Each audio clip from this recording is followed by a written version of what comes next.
What's going on, guys? JSGC here, and we are here for another Manchester City video. Today we're going to be doing my match review, match reaction and match analysis of the game between Liverpool and Manchester City, which finished at Anfield. Liverpool 1, Manchester City 0. We're going to be breaking down everything that there is to speak about for this game, including Pep Guardiola's team talk, tactics, approach to the game, as well as obviously the team selection, Joao Cancelo, VAR, Mo Salah, Jurgen Klopp and everything else that there is to speak about from this game. So before I do crack on with this video, make sure, like always, if you are enjoying the content, please do leave a thumbs up. 200 likes is the aim, so any help towards that would be much appreciated. Also, don't forget as well to let me know your thoughts in the comments below of what you make of this game, what your thoughts are. Do let me know in the comments below. To subscribe to my channel, plenty more Manchester City content to come throughout the season for you guys to look forward to. Social media links in the description below and sliding across at the bottom of the screen if you want to go and follow me on my Twitter and Instagram. And lastly, do go and check out today's video sponsor, which is brought to you by GT Player.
Thank you very much to GT Player for sponsoring this video. If you want to go and check that out, then details and everything are in the description. So let's speak first then about Pep Guardiola. I think that's what everyone's speaking about.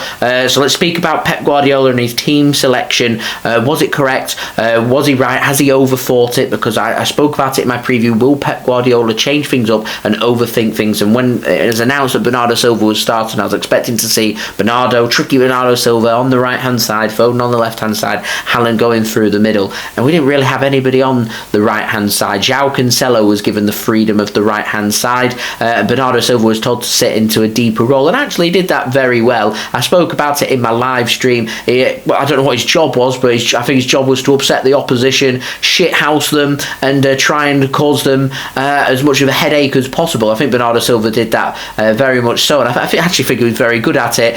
His defending was very good. Stopped Darwin Nunez from doubling Liverpool's lead with his block. He was getting in their heads. He was causing a lot of problems in terms of a defensive point of view. But Bernardo Silva's best attributes are his technical ability, his ball playing ability. Yet we didn't have him in an advanced position to create opportunities, and Man City didn't really create too many clear-cut opportunities. Didn't create too much in the whole game. It was more just hoping that something would come our way rather than trying to force the issue. When you've got somebody as good as Bernardo Silva, whose main asset is attacking, sitting in a defensive role, doesn't really pave well for the game. And I definitely think that certainly I can see why we went with this approach. I can see why it happened and continued in the second half. I think once we got past the hour mark, once I mentioned around 65, 70 minutes in, Liverpool's legs are tired, and I think once I'd noticed that, surely the City analyst and Pep, very experienced coaches, will have noticed that. Surely they should have moved Bernardo Silva into a more advanced role. I think Man City's job here, from Pep's point of view, was to contain Liverpool. I don't know whether he'd watched them in midweek and saw them score 7 against Rangers and thought, wow, they're going to come out as all guns blazing, we're going to have to stay in the game here. But you just feel like you're damned if you do and you're damned if you don't. And the approach has just got to be, what are Man City good at? Man City are good at creating opportunities. Man City are good at scoring goals. Arnold. We've got one of, if not the best striker in the world, yet we didn't really provide much for Erling Haaland in this game, and that was all about tactically how we'd approach this game. We were too respectful to Liverpool. We'd thought too much about Liverpool and what Liverpool can do, and not enough about what Manchester City can do, and that is very, very frustrating. It's annoying because you just feel like a normal game. We go pound for pound for Liverpool. They're sitting in 11th place. Man City are sitting in 2nd place. Arsenal's just won. We're sitting here. We need to go out there and make something happen. And we didn't. We didn't do anything of that. We've overthought it. Pep's overthought it. And because of that now, Man City have been punished. And we didn't look too disjointed. We didn't look horrendous. I spoke about it again in my live stream. I said if this match ends up finishing 0-0, are we happy with that or not? Because we'll be thinking to ourselves what could have been. But it's Anfield against Liverpool. It's not the worst point. We've picked up a point at Newcastle. We picked up a point against Aston Villa. It's not the worst point on the road. And do we stick or twist? And Klopp got it absolutely spot on with his substitutions made at the right time. Just as Man City, I feel like we're just starting to get ahead of momentum, and it was all about what Man City can do, and then just one big lump forward from Alisson, one vital slip from Joao Cancelo, and bam, Mo Salah's in. Missed his massive opportunity in the first half. Earlier in the second half with his one-on-one with a cracking save from Ederson. He isn't going to make the same mistake twice. He's too good of a player to make that mistake twice. And he punishes Manchester City and hands us our first loss of the season. And it's hard to take. It is. It's really hard to take. But you just cannot do that. These are the lessons that need to be learnt, and I'm just so happy that this isn't a knockout match, that we have to think about this and review this at the end of the season, because the Premier League's a marathon, not a sprint. I'm not too fussed that Arsenal are sitting on top of the Premier League, that Man City's got a little bit of work to do between now and the start of the World Cup to try and play a little bit of catch up to Arsenal. I'm not too concerned about that. I am concerned about Man City getting to these big games and overthinking it a little bit too much, and giving ourselves a little bit too much to do, when really all we need to do is play our normal game. We do our normal game. We beat everybody, in my opinion, in Europe if we do our normal thing, and we didn't do that, and it is very frustrating. Now, speak about Jurgen Klopp, their manager, and how much he's just a dick. There's no other word. I don't know any other adjective for him. Correctly, in my opinion, sent off. He's been losing the plot in the media. He has a go at the linesman. He's right in his face. He shouts. I don't get the media loving. Liverpool have a media loving. The media absolutely love Liverpool. They create this hysteria around them, that everybody loves them, that their atmosphere at Anfield's absolutely incredible, that they are God's gift. And I think that's what infuriates a lot of other opposition fans about Liverpool. I actually have a lot of respect for Liverpool, for Jurgen Klopp, and the hard work that's gone in. What I don't have a lot of time for is all the antics and the playing around and everything. Look at Jurgen Klopp's build up to was it a match against Rangers in midweek, and some of the comments he was making to the press and everything. He comes across as just so unlikable, and he did it again, shouting in the linesman's face because he wasn't happy with a decision to be made because it didn't go his way. Now, I love Bernardo Silva and his shithousery, and I thought it was a free kick for Liverpool, but you get annoyed, you shout at the ground, you put your head back up and you carry on, and he just continues and continues to be so unlikable. I really cannot stand him. For somebody who I think is an incredible manager, I just cannot stand him. And nothing would make me happier than at the end of the season Liverpool finishing outside of the top four, because if Liverpool finish outside of the top four, and there is a distinct possibility that could happen, they are not as good over the marathon season of 38 games as what City are. They haven't got off to anywhere near as good a start as Arsenal. To me, they're not as good as Chelsea right now, so that just leaves one spot available for them, and if they can sort their form out, they're well up there to be able to challenge in for that. I don't think the Premier League title contenders this season, Liverpool, with the start they've got off to, and if they do somehow end up lifting that Premier League trophy in May, then good grief, there's been a mighty collapse from everybody else above them to allow that situation to happen. But I just don't.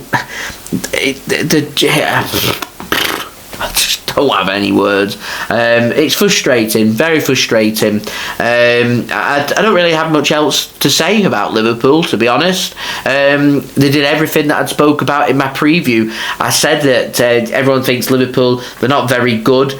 They're a team that haven't got Sadio Mane there. They're not as good because they've not got Sadio Mane there. But everything else about them is still there. They're still a dangerous team. They've just not been hitting the levels that they need to hit. And it wouldn't surprise me at all over the next week or two, Liverpool continue to drop points. They've raised their game. They're the underdog into this game. At Anfield as well. All eyes are on them. Expectations there for Manchester City. The pressure's on Manchester City. It's Man City that aren't top of the Premier League. So all pressure onto Man City, and Liverpool can play that underdog card, something they do so well. So they pick up the win. And it wouldn't surprise me that once it comes to the coming weeks and the games that they've got coming up where Liverpool are the favourites, that they must win, that they start to drop points. That's how Liverpool's season's been going. For Man City, we've got a week off, we've got 6 days off. We need to pick ourselves up and focus, make sure we're on it, and make sure that any mistakes are forgotten about now, and we're going to the next game as sharp as possible. And I don't think there's any better way to respond to a defeat than to rest up and come back next week.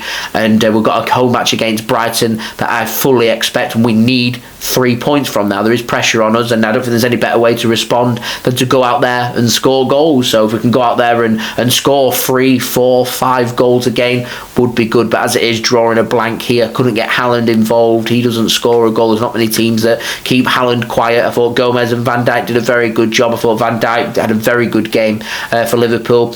James Milner coming in, doing a temporary right-back slot for them, but didn't have too bad of a game either.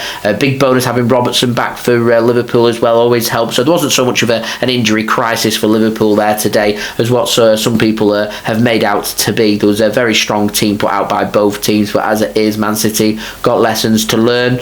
We need to learn them quick if we're wanting to retain the Premier League in May. So last thing to speak about really is Joao Cancelo. Now, I put on Twitter, and I'm going to elaborate a little bit further, that he just didn't have a very good game. Now, he's hit levels that I've never seen before. I put him in my betmate team for this game because when he's given the freedom, he is one of them players that if Liverpool man-marked Bernardo and De Bruyne and Phil Foden out of this game, then ultimately it falls down to a player that's got some freedom, and that falls to Rodri, and in this game Cancelo as well. Not really to be seen in the first half. It was a very tactical first half in this game. Second half there was more freedom there. I don't recall him putting in anything quality into the box, not making runs at the right time. The slip didn't help leading to the Liverpool goal. His confidence went shot from there, not keeping balls in play. To me, every player for Man City in this game, I didn't think De Bruyne had a great game, so I would say everybody bar maybe De Bruyne and Cancelo were hitting 6s and 7s and even 8s out of 10 for Foden. That second half was very good for City, and overall the back three for City, large majority of the game, were decent for us. Ederson made a cracking save as well, so everyone was on top of their game and they were on it. I thought Cancelo really dipped, and Cancelo normally 7, 8 out of 10 just struggled, really struggled. I struggled to give him a 3 out of 10. And I'm backing him to really bounce back for Manchester City next week. I don't think the system works too well for Cancelo against top quality teams, and I regard Liverpool as a top quality team despite their bad start. I don't think this system of having Cancelo with the freedom works. Now go against Brighton next week, who, no offence to Brighton, don't have Liverpool's quality anywhere across the pitch, that Joao Cancelo will be able to make the difference. And I was hoping here for Cancelo to get in them quality balls and make things happen, and he didn't. He seemed indecisive, lack of confidence, and you just can't afford to be carrying a player in such a big magnitude game at Anfield against Liverpool. You cannot afford to do that, and ultimately we paid the price. The other talking point, referee, terrible, don't really need to speak about that.